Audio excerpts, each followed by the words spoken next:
Como mencioné al inicio del servicio, este día es un día en que nosotros recordamos el momento que para muchos es el inicio de la reforma protestante, porque en este día, en el año 1517, Martín Lutero publicó varias tesis acerca de la Iglesia y su doctrina. Y esas tesis o las tesis de Martín Lutero, él no tenía en aquel momento toda la doctrina reformada, todo formada en la mente. Él estaba invitando un debate dentro de la iglesia acerca de sus preocupaciones, sus ansiedades o sus cuestiones y preguntas acerca de la iglesia.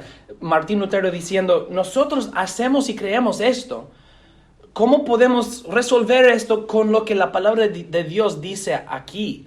Entonces Martín Lutero estaba invitando una conversación escolar dentro de la iglesia. Él no tenía todavía en este momento toda la doctrina protestante ya formada en su mente. Esto es el inicio, el punto de lanzamiento de sus pensamientos. Y desde entonces y adelante todo cambió y todo creció y la reforma protestante empezó a crecer y crecer y crecer. Nosotros somos una parte de esta reforma protestante, porque los teólogos, los pastores, que en aquellos días no se llamaban pastores, pero eran sacerdotes o curas, ellos dentro de la iglesia querían reformar a la iglesia misma. Pero el Papa y los obispos y los cardinales y los otros, ellos no resistieron, no querían la reforma de las curas y de personas como Martín Lutero. Entonces esto causó una división. Y los que salieron de la iglesia católica, ellos eran los protestantes, protestan lo que la iglesia católica quería mantener y no quería reformar. Entonces la reforma protestante significa no un rechazo de la iglesia, sino la salida de la iglesia verdadera de la falsa iglesia católica. Y esos protestantes, ellos empezaron a escribir confesiones de fe para expresar sus creencias, sus doctrinas. Y nosotros, con nuestra confesión de fe, somos una parte de esta tradición o esa parte de la iglesia que ha estado publicando sus confesiones de fe desde entonces. Nuestra confesión de fe se basa, pues les voy a dar unos datos rápidamente. Nuestra confesión de fe fue publicado en este año, en 1677, y se basa en uno de 1685 de los congregacionalistas. Y esto se basa en uno de 1646 de los presbiterianos en la Asamblea de Westminster. Y esto se basa en otro de la iglesia de Irlanda, creo que el 17, y esto en las 39 artículos de Inglaterra de los 50 del año, etc. Entonces, nuestra confesión de fe se basa en otros documentos anteriores, todo que provienen de la reforma protestante. Y nosotros somos una parte de esta salida de la iglesia verdadera de la iglesia católica romana o romana católica. Pero nosotros debemos hacer la pregunta, ¿son importantes las diferencias entre la doctrina protestante y la doctrina católica o romana? Es mejor decir romana que católica, porque nosotros queremos ser católicos. Católico significa, según todos, toda la iglesia cree esto. Católico significa, toda la iglesia cree esto. Pero la iglesia católica no es católica, es romana. Y nosotros rechazamos los errores de Roma. Pero ¿son importantes las diferencias entre Roma y entre la iglesia protestante? Sí, son importantes. ¿Qué cambió la reforma? ¿Por qué todos estos cambios? ¿Por qué salir? ¿Por qué protestar? ¿Por qué la protesta o la reforma? ¿Cuáles son las diferencias?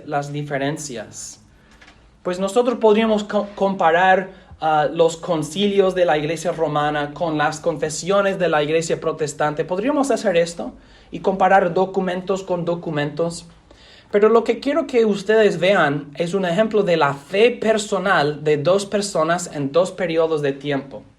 La fe de dos cristianos, dos individuos, que cambió la reforma de una persona a otra persona durante los años o a lo largo de los años. Entonces, en el boletín, hermanos, por favor, miren el boletín.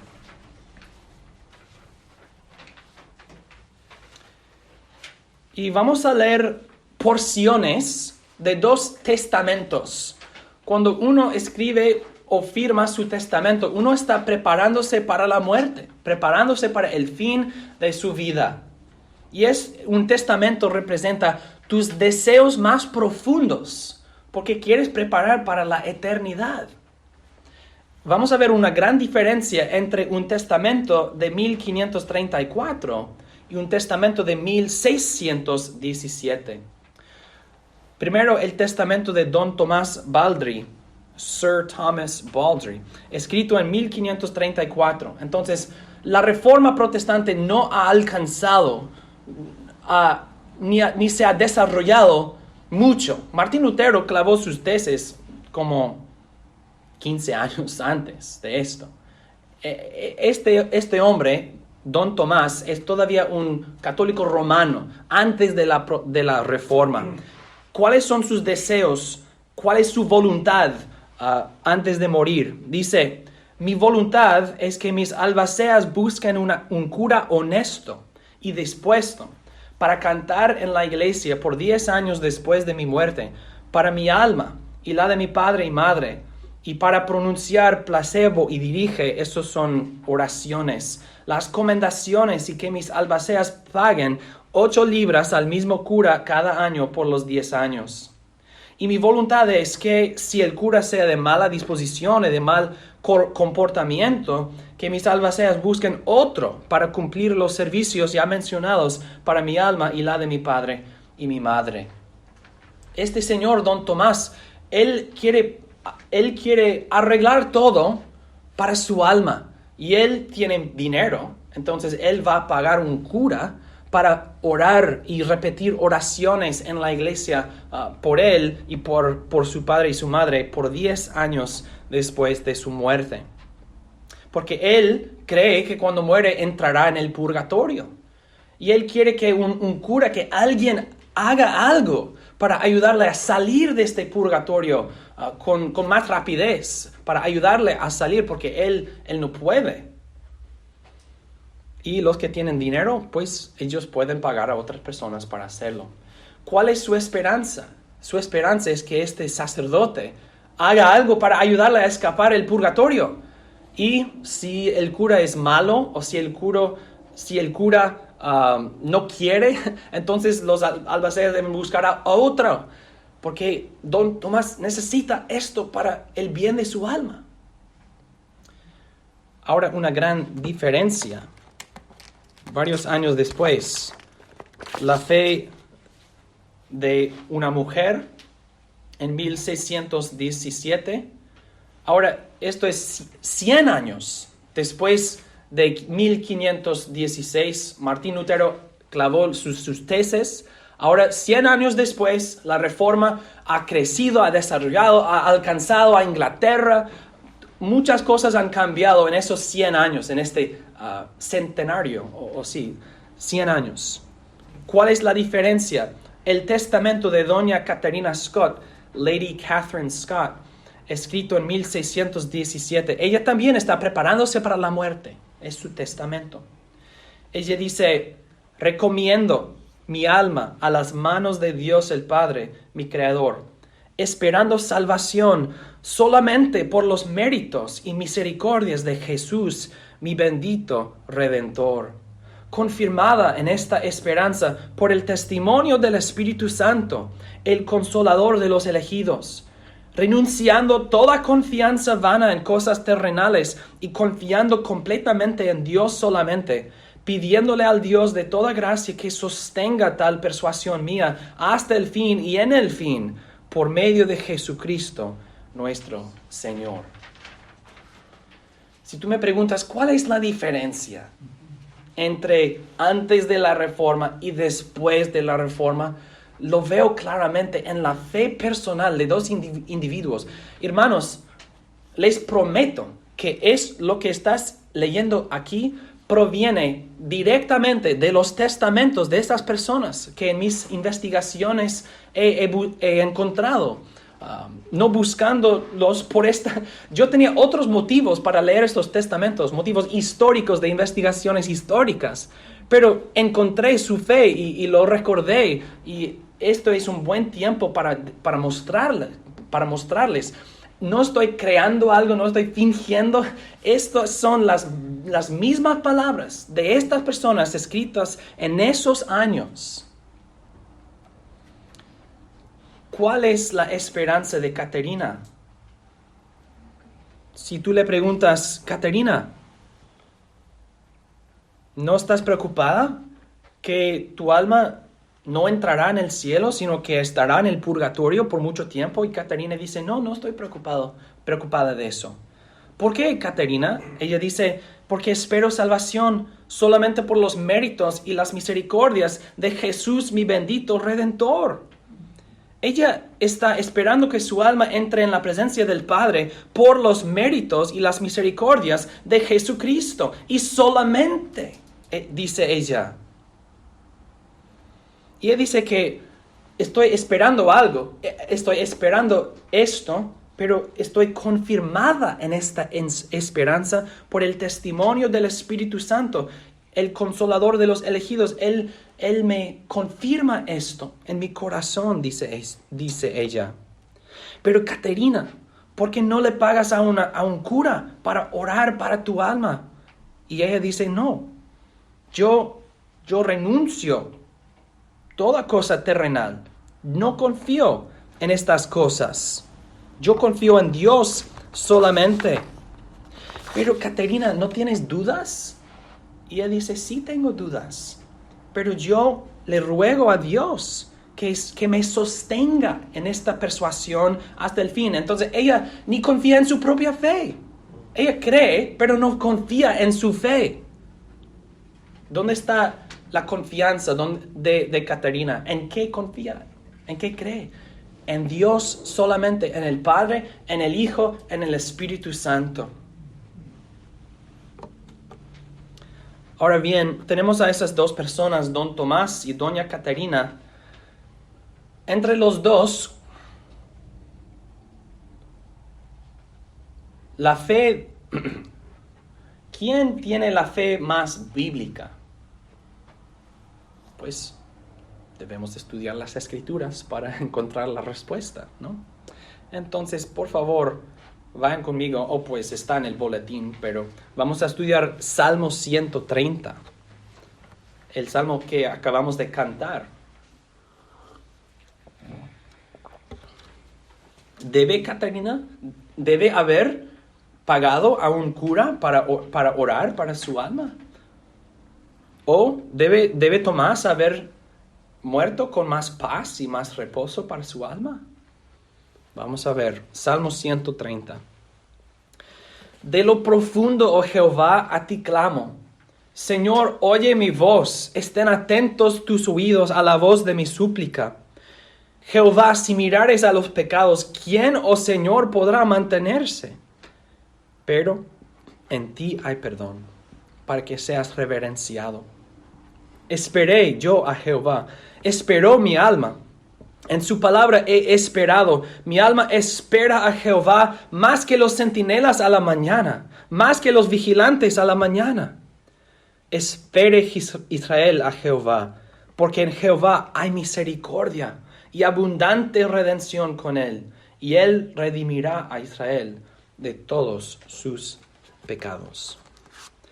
Hermanos, consideren conmigo tres cosas. Primero, la promesa de perdón para los que piden misericordia. Vemos en los versículos 1 al 4 una promesa de perdón para los que piden misericordia. Vemos las palabras de un hombre desesperado. De lo profundo, oh Jehová, a ti clamo. A ti clamo, oh Jehová, de lo profundo, de la oscuridad, del abismo. El salmista dice, oh Dios, óyeme, óyeme por favor. Pero ¿cuál es su petición? ¿Cuál es su deseo? ¿Cuál es su oración? Él pide misericordia. Oh Dios, ten misericordia de mí, óyeme. Pero ¿por qué necesita misericordia? ¿Cuál es su condición? ¿Cuál es su situación? El salmista necesita misericordia porque él sabe que es pecaminoso, que es malvado, que es injusto, que es inmundo. En versículo 3 dice, Jehová, si mirares a los pecados, ¿quién, oh Señor, podrá mantenerse? Él sabe que su problema es su pecado, su propio pecado. Oh Dios, oye a mi súplica, estén atentos tus oídos a la voz de mi súplica. ¿Qué quieres, salmista? ¿Qué es que necesitas? Pues son mis pecados. Si mirares mis pecados, oh Dios, ¿quién podrá mantenerse? Y hermanos, todos nosotros tenemos que contestar la pregunta, si Jehová mira a los pecados, ¿quién podrá mantenerse?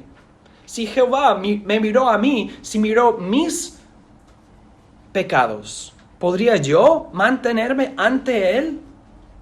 Con la cabeza así alta y los ojos abiertos y confiado, ¿podría yo mantenerme de pie ante Dios y su juicio?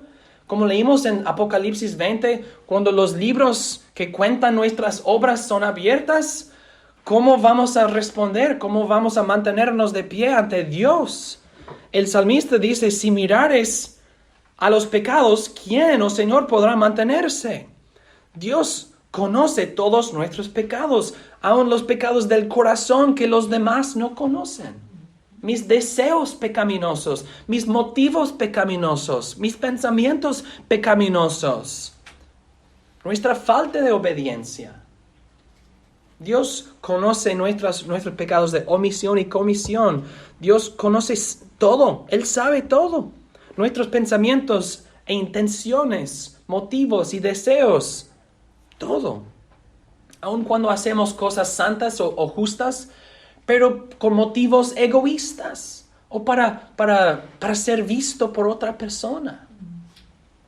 Dios sabe. Y si Dios mirare a todo esto, ¿quién podría mantenerse ante Él? No hay ni uno que escaparía su juicio y su condenación. Porque la ley de Dios, la perfecta ley de Dios y el conocimiento perfecto de Dios, su omnisciencia, es imposible escapar su ley y su conocimiento. ¿Quién puede esconderse de esto? Es imposible. La luz de la ley de Dios y su omnisciencia descubre a todos. No hay esperanza en nosotros entonces. No hay esperanza si Dios mira a nuestros pecados. El salmista sabe entonces que la única opción que tiene es para irse humildemente a Dios y pedir misericordia. ¿Y qué dice versículo 4? Versículo 4 dice, pero en ti hay perdón. En ti hay perdón. El Dios de la ley, el mismo de Dios de la ley, nosotros hemos desobedecido la ley de Dios y el Dios de la ley. ¿A quién vamos? ¿A otra persona? No, vamos al mismo Dios de la ley que hemos desobedecido. Y nosotros decimos, oh Dios de la ley, ten misericordia de mí, porque en ti hay perdón. En ti hay perdón, dice el salmista. De lo profundo, oh Jehová, a ti clamo, porque en ti hay perdón, para que seas reverenciado. Y el perdón de Dios, la misericordia de Dios, la gracia de Dios, le mueve a la adoración. El salmista dice, para que seas reverenciado. Al ser perdonado, ¿qué hacemos nosotros? Nos postramos ante Dios, porque hemos recibido algo que no merecíamos. Porque nosotros hemos sido perdonados gratuitamente. Nosotros no decimos, ok, Dios, yo te desobedecí y yo te voy a pagar cierta cantidad para recibir mi perdón. No, nosotros pedimos con manos vacías, Dios, ten misericordia de mí, perdóname por favor. Y Dios lo hace. Entonces nosotros reverenciamos a Dios. Nosotros tememos a Jehová con reverencia.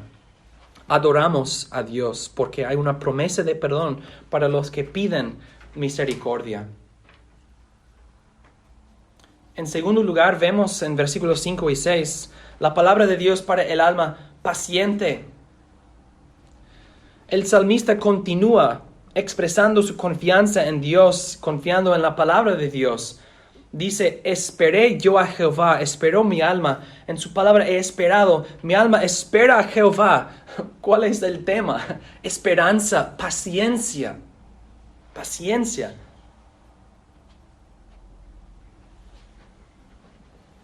¿Has tenido que esperar en un hospital afuera mientras otra persona recibe una cirugía, una operación, y estás afuera esperando, y lo que quieres es saltar toda la espera y llegar al fin y a la conclusión? Así como los centinelas y los vigilantes están pensando, ¿cuándo vendrá el sol? ¿Cuándo vendrá el alba? ¿Cuándo vendrá?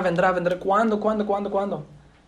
No quieren pasar toda la noche mirando. Quieren que llegue la mañana. Que llegue el ocaso.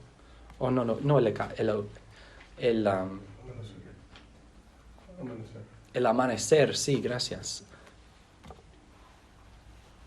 El salmista dice, yo espero a Jehová. ¿Por qué? En su palabra he esperado. Noten que toda la esperanza de versículos 5 y 6, el centro es la palabra de Dios. ¿Por qué esperó él a Jehová? ¿Por qué esperó su alma? ¿Por qué espera a Jehová? Etcétera. En su palabra he esperado, porque Dios ha prometido, porque Dios ha jurado. Yo confío en las promesas de Dios. Yo confío en la palabra de Dios. Lo que Dios ha pronunciado, lo que Dios ha proclamado, la palabra de Dios. Yo espero en Jehová porque yo confío en su palabra. Porque Dios es fidedigno. Dios es fiel. Sus promesas y sus propósitos no fallan. Y Dios ha declarado en su palabra que Él perdonará los pecados de los que le piden misericordia. Y los que esperan a Jehová serán satisfechos. No serán engañados o desesperados o desencantados. Los que esperan a Jehová no serán avergonzados. ¿Por qué? En tercer lugar, vemos el amor fiel de Dios para el santo esperanzado. El amor fiel de Dios para el santo lleno de esperanza. En versículo 7 hay un cambio de la experiencia personal del salmista a una exhortación a Israel.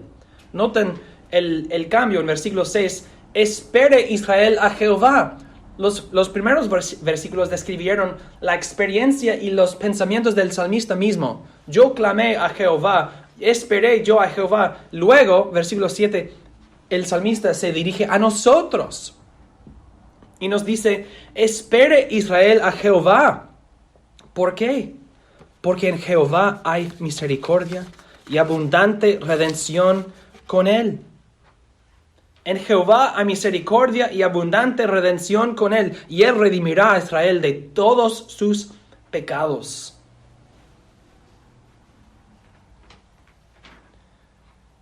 El amor fiel de Dios es para el santo esperanzado, el santo lleno de esperanza. Si nosotros esperamos a Jehová, Él sí nos perdonará, Él sí nos Él derramará sobre nosotros abundante redención. Nosotros en los programas sociales en nuestras comunidades tienen comida para los pobres y eso es bueno. Pero tienen una cierta cantidad de comida. No pueden dar a todos. No tienen una cantidad infinita de comida. No podemos dar todo a todos porque no tenemos todo. Pero Dios tiene abundante redención. Todos los que vienen a Él, todos los que van a Dios para recibir misericordia y perdón, Dios no va a decir, lo siento, pero ya no hay. No, hay abundante redención en Jehová. En Jehová hay misericordia y abundante redención. Pero hermanos, ¿cómo puede ser todo esto? Si Dios es justo y santo, ¿cómo puede ser que Dios simplemente cancela nuestra pecaminosidad o nuestra culpa? ¿Cómo puede ser que Dios redime abundantemente con un pueblo tan pecaminoso y rebelde? Pues nosotros sabemos que este es el Antiguo Testamento. Y el sermón del domingo pasado, en 1 de Pedro, él habló acerca de cómo la misma gracia destinada para nosotros fue proclamado y prometido de antemano en los profetas. Y vemos aquí la misma cosa, que Dios promete perdón y abundante redención para todos los que le piden misericordia. Y para nosotros no es un misterio cómo puede ser. Nosotros sabemos que Dios envió a su propio Hijo, Jesucristo, para derramar su sangre preciosa. Y en su sangre preciosa, en su muerte y en su resurrección, hay infinita misericordia y abundante redención para todos los que vienen a Dios para recibir misericordia y perdón. Entonces, no, Dios no es injusto, porque Jesucristo satisfizo la justicia de Dios como un sacrificio, como un sustituto. Dios no canceló nuestra condenación. Jesucristo satisfizo la justicia de Dios contra nosotros por medio de su muerte. Entonces, hermanos, Dios no mira nuestro pecado, porque en Jesucristo nuestros pecados nos son perdonados. Y ninguno que viene a Dios para misericordia en Jesucristo encontrará que ya no hay. No, en Él hay abundante redención. Hermanos, el pacto de Dios con nosotros en Jesucristo, ¿cuál es? Jeremías 31. Que perdonará nuestros pecados. Que perdonará nuestros pecados. Y cuando esto es entonces la palabra de Dios en que nosotros confiamos, su pacto. Yo confío en el pacto de Dios conmigo en Jesucristo. Como versículo 5, esperé yo a Jehová, esperó mi alma, en su palabra he esperado. ¿Cuál es la palabra de Dios que yo voy a esconder aquí y no lo voy a dejar? Es su pacto conmigo en Jesucristo. Su pacto que Él no romperá, que Él no quebrantará, que Él no violará, que Él no puede deshacer. Su pacto conmigo en Jesucristo. ¿Por qué clamo a Dios de lo profundo? Porque yo sé que en Él hay perdón. En su pacto conmigo hay perdón. Su pacto conmigo en Jesucristo. Hermanos, nosotros podemos confiar en Dios. Nosotros podemos clamar a Dios. Porque confiamos y esperamos en su palabra que nos habla de Jesucristo. Jesucristo cumplió su trabajo. Él vivió, murió y vivió de nuevo. Entonces nosotros venimos a Dios en su nombre y en su sangre. Y así pedimos perdón, así pedimos misericordia. Y esperamos en Dios por medio de Jesucristo. Y por eso el amor de Dios para con nosotros es firme y para siempre, porque Dios nos ama en Jesucristo. Entonces, para una conclusión, hermanos, les pregunto de nuevo, la fe de don Tomás y la fe de doña Catarina, ¿cuál de los dos tiene una fe más bíblica? Todos mueren. Y la muerte es el destino común de todos nosotros, un destino que ninguno puede escapar. Es una puerta por la cual todos nosotros tenemos que pasar. Y nuestros cuerpos van a quedar aquí en la tierra, pero el alma del hombre entra en el reino espiritual de esta creación. Un reino dividido en el cielo arriba y el infierno abajo. ¿Qué determina el lugar eterno del alma? ¿Qué determina si el alma va al infierno o al cielo? La Reforma Protestante, con las Escrituras, proclamó en alta voz las buenas nuevas, que lo que determina el lugar eterno del alma en el reino espiritual. Lo que determina esto es los méritos y la misericordia de Jesucristo. Para todos los que creen en Él. Para todos los que invoquen su nombre, Dios perdonará sus pecados. Dios quitará sus pecados. Dios los vestirá con la justicia de Jesucristo. Porque es no solamente las misericordias de Jesucristo, sino también los méritos de Jesucristo que nos dan entrada al cielo. Hermanos, les pregunto, ¿son suficientes los méritos de Jesucristo para darnos entrada en el cielo? Sí y amén. Es suficiente. Pobre don Tomás, él creyó según había aprendido. Y Dios en su misericordia, cuando don Tomás despertó en su condición espiritual, despertó no en el purgatorio, sino en el cielo, porque Dios es misericordioso. Dios es misericordioso. Y, hermanos, la palabra de Dios nos dice que Jesucristo intercede por nosotros. Don Tomás no necesita la intercesión de un cura, quien canta y ora y repite oraciones por 10 años. Ni nosotros necesitamos esto.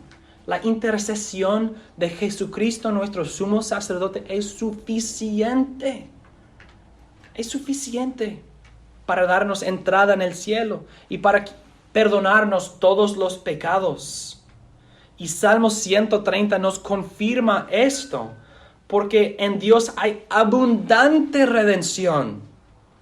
Para don Tomás, la redención de Dios no es tan abundante, no le da entrada en el cielo, pues él tiene que pasar mucho tiempo en el purgatorio para ser limpiado aún más y más y más para llegar. Pero el pacto de Dios con nosotros en Jesucristo y los méritos y las misericordias de Jesucristo y su intercesión, su sacerdocio perfecto, todo esto, hermanos, es suficiente. Podemos confiar en Jesucristo y descansar en Jesucristo, que consumado es. Entonces, noten las preguntas que he puesto después de los puntos para ayudarnos a pensar. Hermanos, ¿de quién estamos pidiendo misericordia? De Dios. En ti hay perdón y abundante redención con Él, con Jehová. ¿En quién o en qué confías? ¿En mis méritos? No. ¿En un cura? No. En Jesucristo y sus méritos y su misericordia. ¿En quién o en qué esperas? En Dios y en su palabra, su pacto conmigo. ¿En quién hay perdón? En Dios. ¿Con quién hay misericordia? Con Jehová. ¿Con quién hay abundante redención? Con mi Padre. Sobre todo, ¿qué dice la palabra de Dios? Esto fue la pregunta fundamental de la Reforma. ¿Qué dice la palabra de Dios? Sola Escritura. Solo Cristo. Sola fe. Hermanos, la Reforma Protestante sí es importante. Sí es importante. Las diferencias son importantes. Y las Escrituras nos ayudan a vivir y morir confiadamente. Caterina no era una heroína, ella no era una superhumana, ella tenía sus dudas, pero ella oró a Dios pidiéndole al Dios de toda gracia que sostenga tal persuasión mía. Es fácil escribir en un testamento lo que crees en un momento en que estás bien. Pero ella dice, y cuando venga el momento, cuando venga mi enfermedad o cualquier cosa que termine mi vida, oh Dios, en aquel día también sostenga mi fe, oh Dios. Ella está pidiendo a Dios, de lo profundo, oh Jehová, a ti clamo. Señor, oye mi voz, estén atentos tus oídos a la voz de mi súplica. Catarina dice, Jehová, si mirares a los pecados, ¿quién, oh Señor, podrá mantenerse? Pero en ti hay perdón para que seas reverenciado. Y Catarina está esperando a Jehová, esperando en su palabra. Y ella entendió la mortalidad del hombre, porque ella había tenido 2 maridos que murieron antes de ella. Ella murió este mismo año, cuando firmó su testamento.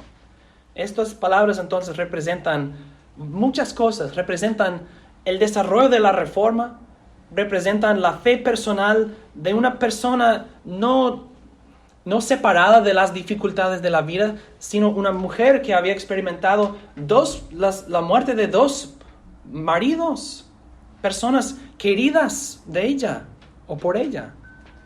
Esas son palabras sinceras de una cristiana.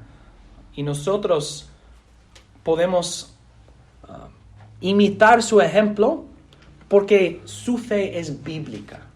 Y al imitar su ejemplo estamos simplemente obedeciendo la palabra de Dios.